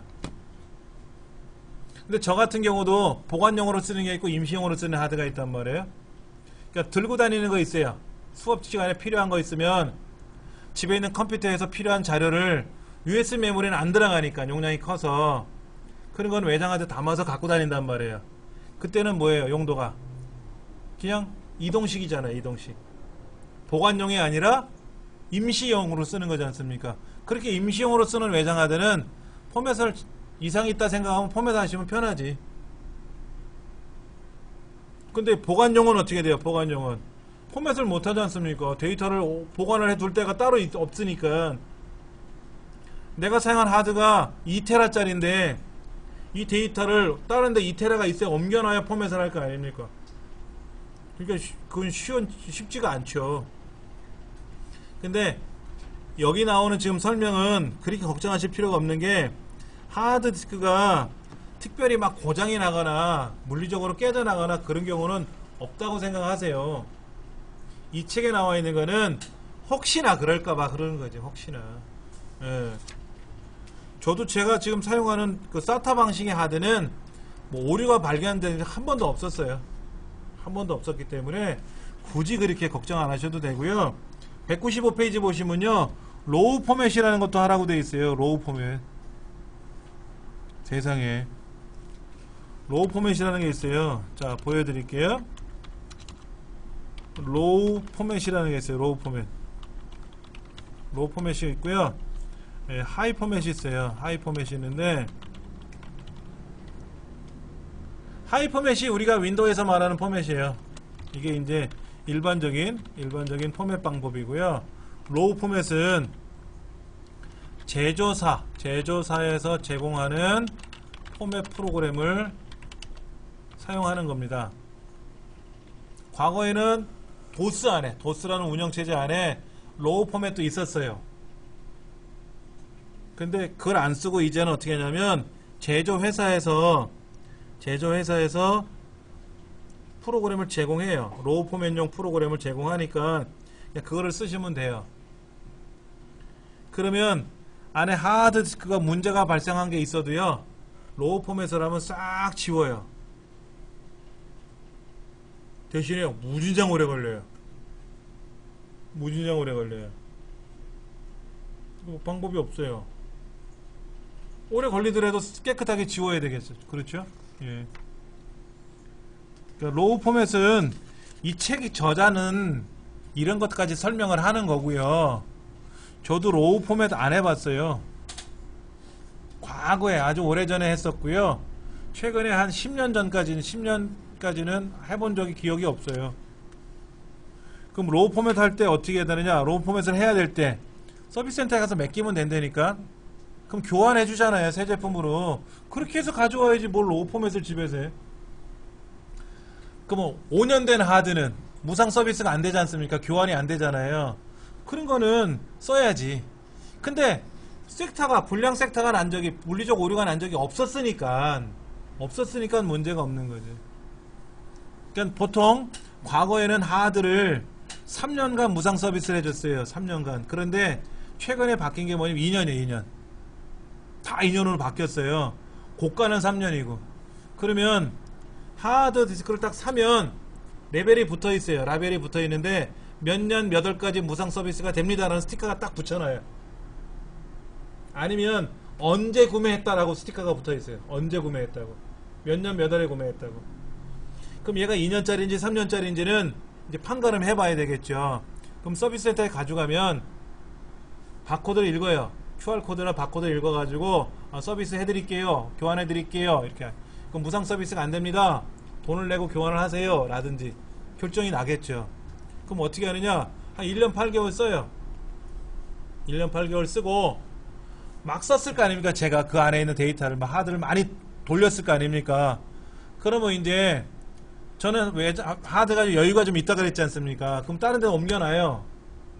데이터를 옮겨놓고 그 하드를 들고 서비스 센터에 가면 그냥 교환해 주니까 무상 서비스 기간이 남아 있으니까 그럼 새 제품을 받아오잖아요. 그렇죠? 그럼 새 제품을 계속 쓰는 거예요.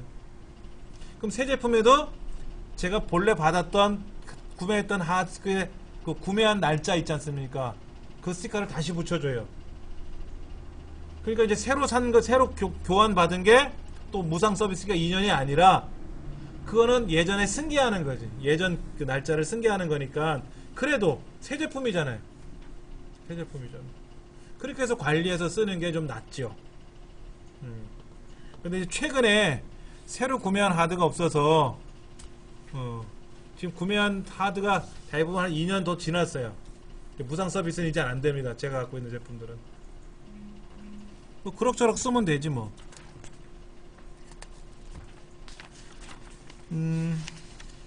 잠깐 쉬는 시간을 좀 갖고 나서요. 쉬는 시간을 갖고 나서 우리 이제 그 폴더에 관한 내용을 좀 설명을 드릴 겁니다. 자, 다시 볼게요. 자, 바탕화면에 있는 컴퓨터 아이콘을 더블 클릭하면 이렇게 보일 겁니다. 근데 창 조절하는 건 아시죠? 얘도 좀 이상하게 보세요. 이렇게 검은 테두리 보이시죠? 검은 테두리 보이시죠? 저 이유가 뭔지는 모르겠네. 얘를 천장에다 갖다 붙이면 전체 창이 되고 끌어다 당기면 왼쪽으로 가져가면 왼쪽 절반, 이런 건 아실 거예요. 그렇죠? 예. 이 창 조절하는 것도 윈도우 7으로 넘어가면서 많이 바뀌었어요. 좋아졌으니까 참고하시면 되고, 간혹 보면 이것도 선생님 저는 이렇게 안 보여요, 저렇게 보여요 하시는 분이 있더라고. 이건 보기 누르기 나름이죠. 여러분은 큰 아이콘으로 보세요, 아니면 어떻게 보세요? 아주 큰 아이콘? 자세히 보는 습관을 가지세요. 자세히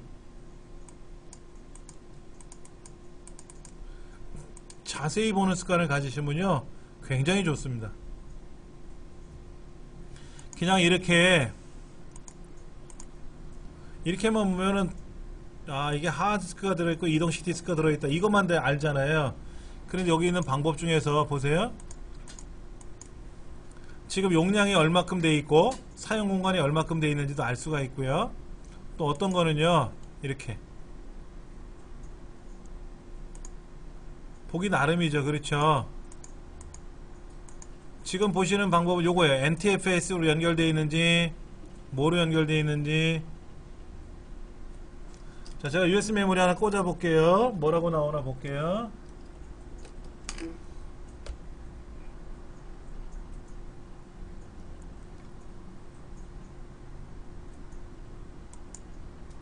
원래 왜 인식이 안 돼? 자, 연결됐네. 보세요. 여기 뭐라고 돼 있어요? FAT32라고 써 있지 않습니까? 이렇게, 얘는 FAT32 방식이고 어떤 USB 메모리는 NTFS 방식이고, 이것도 알 수가 있잖아요. 그렇죠?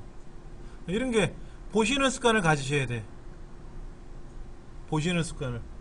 자, 다른 USB 메모리 한번 꽂아 볼게요. 얘는 뭐라고 나오는지.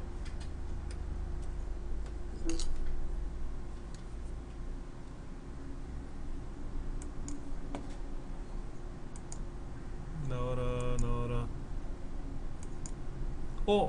얘는 NTFS 방식인데 USB 메모리가 로컬 디스크, 하드 디스크로 인식하네요. 그렇죠? 제가 저번 시간에도 말씀을 드렸습니다. 요즘 새로 생산되는 USB 메모리들이 하드 디스크로 인식되는 경향이 많다고요. 그렇죠? 예. 그러니까 이런 것도 보셔야 구조를 알 수가 있는 거예요. 구조. 자, 그 다음에 C 드라이브 가보세요. D 드라이브나 E 드라이브는 윈도우가 깔려있는 프로그램 드라이브가 아니니까 C 드라이브가 가장 중요한 거예요. C 드라이브. C 드라이브 가보시면은 기본적으로 있는 폴더들 한번 볼게요. 여기에 저는 두존이라는 게 보이네. 두존, B존 뭐 이런 거 써 있어요. 두존 이런 거. 이거는 뭐냐면 전산회계 프로그램 들어있는 폴더인 거로 알고 있어요. 그 다음에 HNC라고 보이는 거 있네요. HNC, 한글 N 컴퓨터라는 거의 줄임말인데요. 아래 한글 2007까지는 HNC 폴더에 들어가 있어요. 여기에.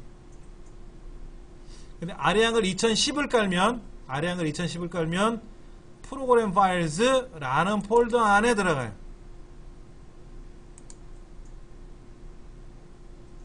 모든 프로그램, 윈도우 상에서 사용하는 모든 프로그램들 있잖아요. 뭐 베가스, 아래 한글, 엑셀, 파워포인트 이런 것들은 다 어디에 들어가냐면요, 프로그램 파일즈라는 폴더 안에 설치가 되는 게 원칙이에요. 아도비 포토샵 이런 것까지. 그런데 아래 한글은 윈도우가 나오기 전서부터 1990년서부터 개발돼서 사용하던 프로그램이기 때문에 그때부터 HNC 폴더였거든요. 그런데 한글 2010서부터는 그냥 윈도우 영역을 따라가겠다 그래서 프로그램 파일스 폴더로 넘어갔어요. 이렇게. 이게 아래 한글 2010 폴더예요. 이게 아래 한글 2010 폴더. 요거 아래 한글 2010 나와요. 더디 움직이는데 작동되는 거 볼까요? 예, 아래 한글 2010 작동되죠? 그렇죠? 이렇게 아래 한글 2010 폴더예요. 그런데 아까 C 드라이브 가봤더니 아까 두존 이런 거 있었잖아요. 두존 이런 것들은 뭐냐, 전산회계 프로그램 아까 말씀드렸지 않습니까? 그러면 이 사람들도 프로그램 이렇게 만들면 안 되지. 다 프로그램 파일즈라는 폴더로 가게끔 만들어 놔야지. 뭐 대단한 거라고 밖에 꺼내놔. 아도비사도 다 프로그램 파일즈 폴더 안에 다 들어있잖아요. 이렇게 포토샵 이 안에 다 들어있지 않습니까? 그러니까 폴더를 보면 개발자를 알아요. 자, 여기 보면 뭐 이그잼 큐브 ERP라는 것도 있어요. 이것도 전산회계 팀에서 공부하는 뭐 ERP 그쪽 관련된 프로그램 같은데, 이런 것들이 밖에 나오면 안 돼. 밖에 나오면 안 된다고. 다 이 안에 들어가야지. 이 안에 프로그램 파일에서. 그 다음에 여기 보면 윈도우즈라는 폴더가 있어요. 윈도우즈 폴더는 뭐예요? 말 그대로 윈도우에 관련된 폴더들이지. 그 다음에 여기 보면 뭐 템프라는 폴더도 보이고 인텔이라는 폴더도 보이는데, 템프는 템포러리, 임시 공간 폴더예요. 임시 폴더들. 템포러리라고 하는 임시라는 뜻을 갖고 있는 폴더가 있어요. 이거는 그냥 윈도우가 알아서 해주는 겁니다. 그 다음에 인텔은 말 그대로 여기 CPU가 인텔이잖아요. 인텔 CPU가 꽂혀 있고 인텔 CPU 안에 있는 그래픽 기능을 이용해서 모니터로 전송해 주다 보니까 인텔이라는 폴더가 밖에 있기도 해요. 자, 사용자라고 보이네요. 사용자. 그렇죠? 요 사용자를 더블 클릭해 보시면은 여기 보일 겁니다. 이렇게 서부 뭐 인터넷 쇼핑몰 하고 있단 말이에요. 그렇죠?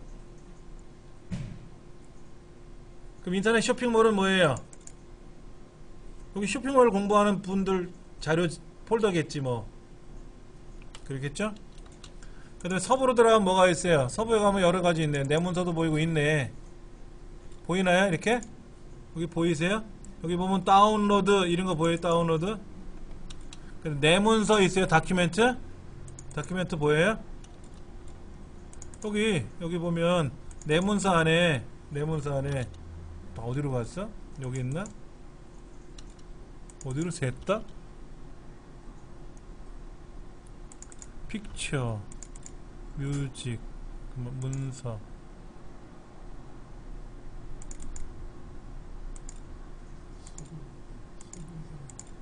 자, 사용자 폴더에 가면 뭐 인터넷 쇼핑몰 반으로 제가 한번 잠깐 볼게요. 그럼 여기에 내 문서가 있어요. 내 문서 여기 다운로드라고 있어요. 그렇죠? 다운로드 뭐 바탕화면도 있어요. 그렇죠? 그럼 요 즐겨찾기에 나와 있는 다운로드는 뭐고 바탕화면은 뭐고 최근 위치 이거는 뭘까요?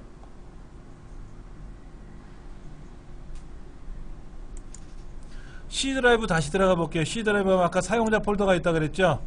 사용자 폴더에 들어가면 서브라는 폴더가 있고 인터넷 쇼핑몰이라는 폴더가 있다 그랬지 않습니까? 그 해당 폴더에 가보시면 해당 폴더에 가면 내 문서가 있죠. 이게 진짜 내 문서예요. 근데 아까 쇼핑몰 반에도 내 문서가 있잖아요. 그건 쇼핑몰 반에 있는 내 문서고요. 여기 사용자가 2명이지 않습니까? 계정이. 그러면 인터넷 쇼핑몰로 클릭을 해갖고 컴퓨터에 들어오신 분은 보이는 내 문서가 이게 실제 내 문서고, 서부로 접속하게 되면은 서부상에서 보이는 그 내 문서는 요 내 문서고 서로 달라요. 내 문서가 서로 달라요. 자, 하나 볼까요? 여러분들 계정 윈도우 계정이라는 말이 있죠. 윈도우 계정은 로그인하는 거죠. 로그인은 우리 센터는 서부라는 계정이 하나 있고요. 그 다음에 쇼핑몰이라는 쇼핑몰 이 계정이 2개가 있어요. 근데 여러분 계정 만드실 때는요, 우리나라에서 상관이 없어요. 일반적인 정품을 쓸 때는 상관이 없는데 야매 프로그램 쓰는 거 있죠. 야매 프로그램, 특히 게임이 프로그램이 굉장히 비쌉니다. 이 야매 게임을 쓸 때는요, 계정 이름이 우리말로 되어 있으면 안 돼요. 영어로 되어 있어야 된대요. 그거는 그런 경우야. 그런 거고, 우리는 지금 전혀 이상이 없는 거지 않습니까? 이런 경우는 우리말로 이제 계정을 만들면 되는데, 저는 가급적으로 영어로 써요. 영어로. 우리말로 안 쓰고요. 왜 그러냐면 아까 무슨 뭐 그런 게임 같은 때문에 그런 것도 있겠지만은, 특정 어느 프로그램은요, 영문 계정으로, 우리말 계정으로 만들어놓으면 작동이 안 되는 게 있어요. 왜냐면 우리말이든 영어든 중국어든 전 세계가 언어가 통일되어 있어요. 컴퓨터 안에 코드가 통일되어 있는데, 유난히 영어로만 세팅되어 있는 프로그램들이 있거든요. 그러면 계정 이름이 우리말로 되어 있으면, 쇼핑몰이 아니죠. 죄송합니다. 쇼핑몰인데 쇼핑몰로 되어 있었는데, 예, 우리말로 되어 있으면 인식이 안 되는 경우가 있어요. 그래서 저는 가급적이면 영어로 많이 씁니다. 우리 애들 것도 다 영어예요. 근데 지금 쇼핑몰 반이라든지 뭐 다른 반 같은 경우는 특정한 특정 프로그램 쓰는 건 아니지 않습니까? 대중화된 프로그램 쓰는 거니까 우리말을 쓰는 게 좋고요. 자, 계정이 다르면 첫째, 문서가 달라요. 문서 공간이 다르다. 그 다음에 즐겨찾기도 다르다. 바탕화면도 다르다. 바탕화면이 다르다는 건 뭐예요? 아빠 계정으로 들어가면 바탕화면이 빨간색인데 엄마 계정으로 들어가면 노란색이야. 다 달리 만들 수 있어요. 즐겨찾기도 다르고요. 다 달라요. 저장 공간이 다 다릅니다. 문서 공간이. 그러니까 여기에서 서부라는 계정으로 들어가서 내 문서에다 쇼핑몰번 폴더를 만들어서 저장하지 않고 쇼핑몰번 계정을 따로 만들어서 들어가는 게 좋은 거죠. 사실은. 패스워드를 걸어놓으면은 아무도 못 볼 거 아닙니까? 패스워드를 지금 인터넷 쇼핑몰은 못 들어가잖아요. 뭐래? 아니 그러니까 지금 인터넷 쇼핑몰에 있는 거는 지금 패스워드가 있어서 지금 못 들어가요. 예, 계정에 로그인이 안 되죠. 근데 여기 지금 사용자 해가지고요. 거기로 들어가니까 다 보이고. 들어가긴 보이는데 사용자 예, 들어가면은 그 자료가 다 나와 있잖아요. 다 나와 있는데 사실은 못 보게 돼 있는 거죠. 아니 다 나와요. 예, 다 나오죠. 그 패스워드 안 걸어놨는 보다. 아니 패스워드 걸려 있어요. 걸려 있었어요? 화면에선 걸려 있어가 있는데 사용자 들어가니까 다 나오잖아요. 그러니까 이걸 뭐가 좀 이상 있는 거죠, 그러면? 이거 막아놔야 되는 거네요. 이거. 뭐 특별히 뭐 맞고 자시고 할 데이터는 없는 것 같아요. 예. 그래도 어차피 그러니까 패스워드를 걸어놓은 거는 못 들어오게끔 해놨는데. 그렇죠. 패스워드를 걸어놓으면은요, 네트워크상에서 못 들어와요, 네트워크에서. 근데 C로 들어와서 다 볼 수 있으니까 뭐. 왜 그러냐면, 지금 서부라는 계정이 뭐냐면, 관리자 계정이에요. 쇼핑몰도 관리자 계정으로 만들어졌거든요. 같은 관리자 계정끼리는 들어가요. 근데 예를 들어서, 이런 거죠. 아빠 계정을 하나 먼저 만들고, 자녀 계정을 만들어요. 근데 이 아빠 계정은 관리자 계정이고요. 자녀 계정은 일반 계정이에요. 계정이 따로 달라요. 그럼 관리자 계정은 영어로 이제 어드미니스트레이터라고 하는데 하여튼 관리자 계정으로 만들어 놓고 자녀 계정을 하나 만들어요. 그 다음에 관리자 계정에는 패스워드를 걸어 놓죠. 자녀 계정은 패스워드를 안 걸어 놔요. 자, 그러면 자녀들이 컴퓨터를 키우면 어떻게 될까요? 아빠 계정으로는 못 들어가죠. 자녀 계정으로 들어갈 거 아닙니까? 자녀 계정인데 일반 계정이니까 관리 기능이 없단 말이에요. 프로그램도 못 깔아요. 프로그램 설치가 안 되고요. 일단은 예. 자녀 계정으로는 프로그램 설치가 불가능합니다. 즉 환경 변경이 안 된다. 이렇게 보시면 돼요. 그러니까 이런 경우는 만약에 패스워드를 걸어놓고 다른 사용자가 지금 이렇게 들어와서 몸을 못 보게끔 하려면 어떻게 막아야 돼요? 잠깐만, 그것도 한번 찾아봐야 되겠네요.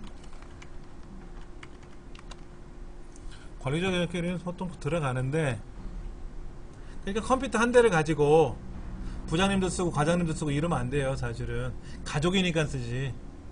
가족이니까 쓰는 거지. 어차피 뭐 다 들어가서 그런데 이제 계정의 이름을 가지고 패스워드를 걸어놓으면 네트워크상으로 못 들어온다고.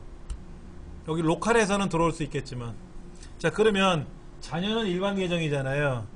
관리자 계정과 일반 계정은 어떤 차이가? 관리자 계정은 프로그램을 삭제, 추가 다 되는 거예요. 다 할 수 있는 거. 우리가 지금까지 했던 모든 기능이 관리자 계정이에요. 만들어 볼까요? 잠깐만요. 자, 보세요. 제어판에 가서 사용자 계정을 한번 보여드릴게요. 어디 갔냐? 사용자 계정, 사용자 계정. 여기 있네요. 그랬죠? 자, 사용자 계정을 하나 만드는데, 제가 여기다가 계정을 하나 만들어요. 새 계정 만들기 눌러서, 예, 연습용이라고 썼단 말이에요. 연습용. 표준 사용자가 있죠? 관리자 계정이 아니라 표준 사용자로 만들어요. 자, 그럼 여기 연습용이라고 생겼지 않습니까? 얘는 뭐라고 되어 있어요? 표준 사용자. 요거는 뭐예요? 관리자 계정. 어드미니스트레이터라고 써 있잖아요. 어드미니스트레이터는 뭐다? 관리자예요. 그럼 게스트는 현재는 안 돌아가니까 사용 안 함이라고 되어 있으니까, 자, 컴퓨터를 껐다 켜게 되면은 계정이 세 가지 뜨겠죠. 이때 인터넷 쇼핑몰은 어떻게 되세요? 암호를 맞춰야 들어가는 거죠. 렉처는, 강사용은 그냥 클릭하면 들어오죠. 연습용도 클릭하면 들어오죠. 근데 연습용으로 들어오면 뭐가 안 된다? 프로를 못 깔아요. 그러면 여기 렉처 계정, 일반 사용자 계정으로 들어오면 되지 않습니까? 패스워드를 걸면 어떻게 돼요? 못 들어오겠죠. 그러니까는 자녀 계정으로 로그인을 하면 어떻게 됩니까? 프로그램 설치를 못 하죠. 그런데 아빠 계정으로 들어오면 어떻게 돼요? 연습용으로 들어와서 아빠 계정으로 접속할 수가 있어요? 근데 패스워드 안 걸려 있으니까 무사통과죠. 무사통과잖아. 근데 여기다 패스워드를 걸면 어떻게 돼요? 여기다 패스워드를 걸면 천상 두 개는 쇼핑 관리자 계정인데 패스워드 걸려있으니까 못 들어오니까 연습용으로 들어올 겁니까, 자녀가? 그럼 들어와서 다른 사람 계정을 관리에 들어가서 여기 암호를 제거할 수 있단 말이에요. 암호를 제거하면 안 되겠지, 남의 거니까 지금은. 근데 관리자끼리는 그게 가능하단 말이에요, 관리자들끼리는. 근데 연습용으로 들어오면 어떻게 돼요? 관리자 계정으로 들어가려고 접속하면 패스워드가 뭐냐 물어봐요. 패스워드 못 맞추면 못 들어간다니까. 그게 어떤 경우가 있었냐면, 저 중간에 있는 컴퓨터 하나가 이제 서부 계정이 있었고 쇼핑몰 계정 두 가지가 있었는데, 쇼핑몰 계정자가 로그인을 하고 나서 서부 계정을 일반 계정으로 바꿔버렸어요, 관리자 계정에서. 그러니까 일반 계정으로 바뀌니까 문제가 뭡니까? 프로그램을 설치를 못하는 거예요.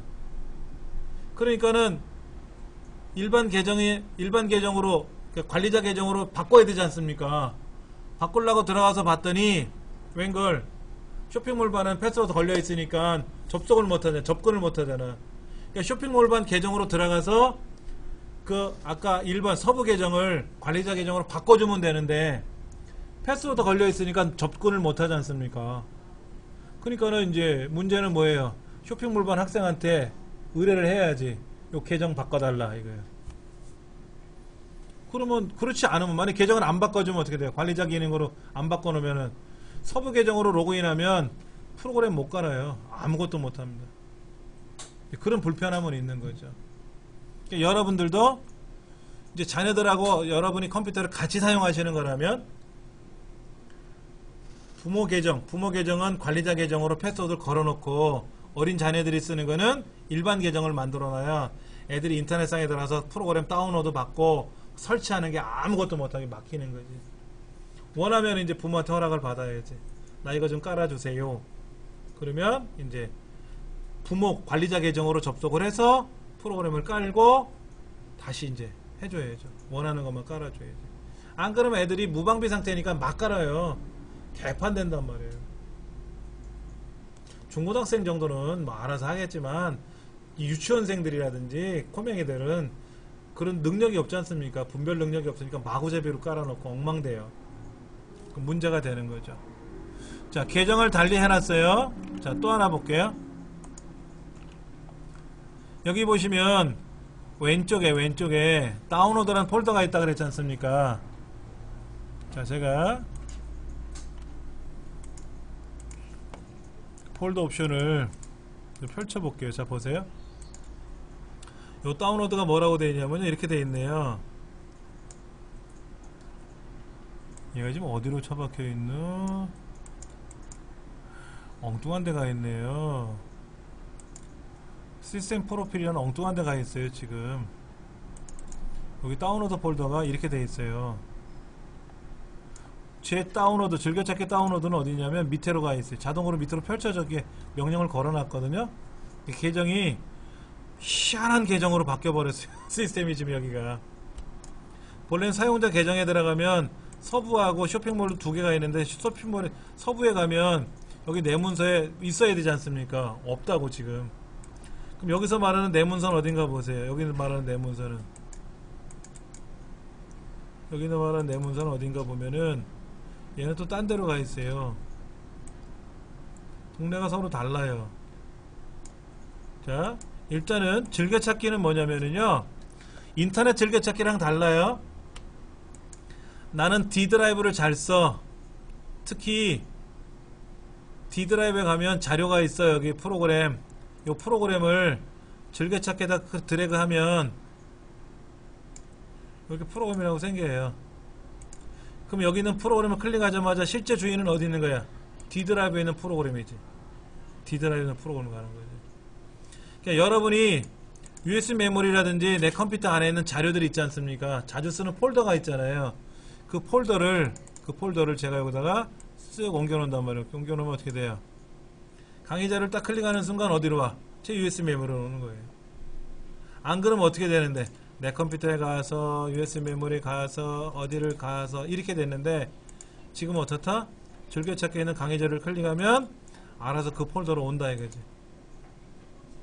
그게 즐겨찾기 항목이에요. 얘는 오른쪽 눌러서 삭제하면 제거하면 됩니다. 제거하면 돼요. 왜 그러냐면 윈도우 안에는 고유의 기능을 갖고 있는 폴더들이 있어요. 네, 계정에 따라서 폴더들이 정해져 있어요. 근데 그 폴더들을 접근하려고 하면 접근하기가 불편해요. 왜? 옛날에는 그냥 C 드라이브에 가면 다큐멘트 앤 세팅스라고 하는 폴더가 있었거든요. 그럼 그걸 클릭하면 그게 내 문서예요. 그런데 윈도우가 좋아지다 보니까 계정마다 다 내 문서가 다르다 그랬지 않습니까? 아까 계정마다 다르다 그랬잖아요. 공간들이. 그러다 보니까 사용자라는 폴더에 가서 계정에 들어가서 거기 즐겨찾기 거기에 다운로드 폴더가 있고 거기에 내 문서가 있고 내 그림이 있고 다 다르다 보니까 사용자가 일일이 아까 C 드라이브에 가서 사용자 가서 불편하다라는 거예요. 너무 불편한 거예요. 그래서 그거를 일일이 C 드라이브 찾아가기가 귀찮으니까 즐겨찾기에다 연결만 해놓자. 연결만. 그러면 그 연결된 것만 클릭하면 어떻게 돼? 알아서 찾아갈 거 아니냐 이거지. 알아서 찾아갈 거 아니냐. 네, 그것이 우리가 흔히 알고 있는 즐겨찾기 항목입니다. 여러분들이 필요할 때마다 이 즐겨찾기 항목은 그냥 만들어 주시면 돼요. 만들어 주시면 되고 라이브러리는 내가 만들어도 돼요. 이거는 오른쪽 버튼 눌러서 새로 만들게 하시면 됩니다. 라이브러리를. 난 여기다가 뭘 만들 거냐? 자료실 하고 만들 거야. 자료실. 자료실이 아무것도 없잖아요. 여기 문서 그러면 문서는 있고 사진 그러면 사진이 있는데 자료실은 아무것도 없잖아요. 그러니까 폴더를 포함시키는 거예요. 이때 나는 자료실을 강사 자료실에 있는 이정민 거 이 음악을 나는 연결할 거야 라고 한 거예요. 이렇게. 그러면 라이브러리에는 자료실이라는 게 생겼지 않습니까? 가보면 제 음악이 쫙 있는 거예요. 그러니까 즐겨찾기하고 라이브러리하고 약간 달라요. 라이브러리는 연결을 해주는 거잖아요. 즐겨찾기도 연결을 해주는 건 똑같은 건데 말 그대로 즐겨찾기는 즐겨 안 찾으면 빼면 되고 필요하면 넣으면 되는 거죠. 근데 라이브러리는 뭐예요? 라이브러리는 도서관이잖아요. 필요하면 집어넣고 필요 없으면 빼는 게 아니라 두고두고 쓰고 싶은 거는 라이브러리에다 보관하는 거고 라이브러리를 만들어 놓고 쓰는 거고 그때그때 필요해서 필요 없으면 즐겨찾기를 하는 거고 저희 집 컴퓨터에는 즐겨찾기가 기본적으로 다운로드 바탕화면이 있지만 한 10몇 개가 있어요. 현재는 제가 다른 뭐 공부하는 게 있지 않습니까? 그 공부하는 폴더가 즐겨찾기 일단은 가 있고요. 제 홈페이지 관리하는 게 있으니까 그 폴더가 또 즐겨찾기에 가 있고요. 다 달라요. 다음 달에 가면 또 바뀌어요. 필요한 거 있으면 넣고 빼고 하는 거예요. 근데 라이브러리는 자주 쓰는 것들을 여기다가 넣어 놓는 거예요. 그럼 여기 노래가 있지 않습니까? 그럼 이 노래 지우면 어떻게 돼요? 본래 있는 것도 지워지지 당연히. 즐겨찾기에 있는 것도 지우면 어떻게 돼요? 원래 자료에서도 지워지지. 그러니까 라이브러리는 여러분이 필요하시면 만들어 놓으시면 돼요. 여기다가 예를 들어서 사진방은 만들어 놓고 자료실은 이름을 바꿔서 노래방 자료가 이렇게 있을 거 아닙니까? 사진방에 가면 현재는 없으니까 여기 가서 뭐 사진을 하나 클릭해 갖고 폴더를 만들면 폴더가 만들어지고 필요 없으면 삭제하면 되고, 노래방도 필요 없으면 어떻게 돼요? 삭제하면 되죠. 그럼 실제 데이터는 어디가 있어? 실제 데이터는 거기 있지. 실제 폴더를 갖다 놓는 게 아니라, 왜냐면 실제 폴더를 모르고 건드려서 지우면 큰일 나지 않습니까? 그러니까 연결만 해놓자. 쓰죠. 연결만. 예. 이런 폴더의 개념을 많이 해보셔야 돼요. 많이 해보시면 쉬워요. 그런데 우리는 지금까지 어떤 걸 해왔냐? 예전부터 그냥 하던 것만 해왔어요. 하던 것만. 예전에 이런 거 폴더 모르고도 해왔고, 왜? 그냥 컴퓨터 키면 인터넷 했잖아. 폴더가 무슨 의미가 있냐고. 그리고 인터넷상에서 뭐 저장하면 어디로 들어와요? 알아서 여기 다운로드로 오잖아. 요것만 알면 되지. 뭘 더 알 필요가 있어? 근데 그러다가 뭔가 새로워지니까, 뭔가를 배우려고 하니까 어려운 거예요. 어려운 거야. 즐겨찾기 어떤 거요? 연결하는 거요? 자, 보세요. 제가 지금 D 드라이브에 여기 프로그램이라는 폴더가 있어요. 이 프로그램 폴더를 많은 선생님들이 쓰셔야 되는데, 자, 이 프로그램 폴더를 제가 즐겨찾기에다가 끌고 갑니다. 이렇게 쓱 끌고 가요. 이렇게. 그러다 놓으면 딱 연결이 돼요. 필요 없으면 제거하면 되죠? 그러면 아까 그 이전에 자, 라이브러리 한번 해볼게요. 아, 어떤 거 이전에 했던 거요? 끌어다 놨으니까는 그거 거기 있는 건 없어지는 게 아니죠. 데이터는 다 있어요. 있는데 뭐만. 자, 프로그램에 있는 한글 2007 즐겨찾기에다 갖다 놓고, 한글 2010 즐겨찾기에다 갖다 놓으면 이제 요 2007에 있는 데이터가 요거 누르면 그게 보이고, 요거 누르면 아까 2010이 보이고. 그러니까 연결만 하는 거예요. 연결만. 라이브러리는 약간 다른데 보여드릴게요.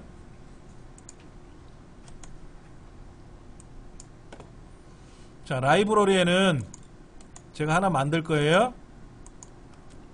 프로그램 자료실이라고 하나 만들 거예요. 자료실 만드는데 폴더가 없으니까 여기는 무슨 자료를 만들 거냐면요, 댄스 음악 폴더를 하나 가져올 거고요. 댄스 음악을 하나 가져올 거고요. 그 다음에 또 추가를 하나 하는데, 이번엔 댄스 음악이 아니라 아까 프로그램 중에 한글 2007을 하나 가져올 거예요. 한글 2007. 그 다음에 또 하나 추가하기를, 이번에 한글 2007 말고 저쪽에 있는 우리 저 김영금 선생님 반에 있는 포토샵 교재 CD를 하나 연결을 해볼 거예요. 그러면 자료실이라는 라이브러리 하나 생겼잖아요. 그렇죠? 이 안에 뭐가 있는 거예요? 지금 댄스 음악 이정민 것도 들어있고, 프로그램도 있고, 김영금 선생님 프로그램 교재 CD 들어있는 거예요. 그러니까 세 가지가 하나의 자료실에 묶여 있는 거죠. 라이브러리는 묶음이에요. 아까 하나만 보여드려서 그런 거였지만 묶음으로 쓰는 거죠. 묶음으로. 그러니까 즐겨찾기는 링크만 거는 거고요. 그러면 아까 여기 자료실에 있는 댄스 음악 링크를 걸고 한글 2007 링크를 걸면 즐겨찾기는 세 가지 링크를 걸어야죠. 제가 자료가 여기 지금 세 가지 폴더가 있으니까. 근데 자료실은, 라이브러리는 어떻게 돼요? 그냥 묶으면 돼.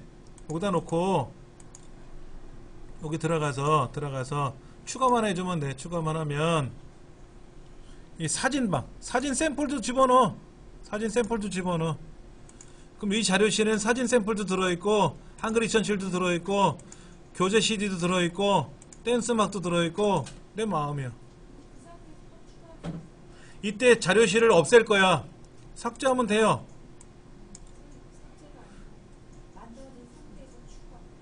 저는 삭제를 했지 않습니까 지금? 그럼 실제 데이터는 어떻게 돼요? 살아있지.